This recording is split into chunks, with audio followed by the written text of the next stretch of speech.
ಬಾರೆವಳು. ಅಮ್ಮ ಅನ್ನೋ ಹೆಸರಲ್ಲಿ ನನ್ನ ಉಸಿರು ಅಡಗಿದೆ. ತಾಯಿ ಪ್ರೀತಿ ಮಮತೆಗೆ ನನ್ನ ಹೃದಯ ಮಿಡಿದಿದೆ. ಯಾವ ದೇವರನು ನಾನು ಪೂಜಿಸೆನು, ನೀ ನನ್ನ ದೇವತೆ, ನೀ ನನ್ನ ದೇವತೆ. ಯಾವ ದೇವರನು ನಾನು ಪೂಜಿಸೆನು, ನೀ ನನ್ನ ದೇವತೆ, ನೀ ನನ್ನ ದೇವತೆ. ನವಮಾಸಗಳು ನನ್ನ ಒಡಲಲ್ಲಿ ಹೊತ್ತು ನೋವನು ನುಂಗಿ ನನ್ನ ಪಡೆದೆ ಅಮ್ಮ.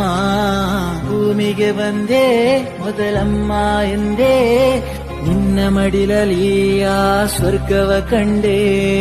ಅಮ್ಮ ನಿನ್ನ ಮುದ್ದು ಕರು ನಾನು, ನಿನ್ನ ಪ್ರೀತಿಗೆ ಜಗದಿ ಸಾಟಿ ಏನು. ಯಾವ ದೇವರನು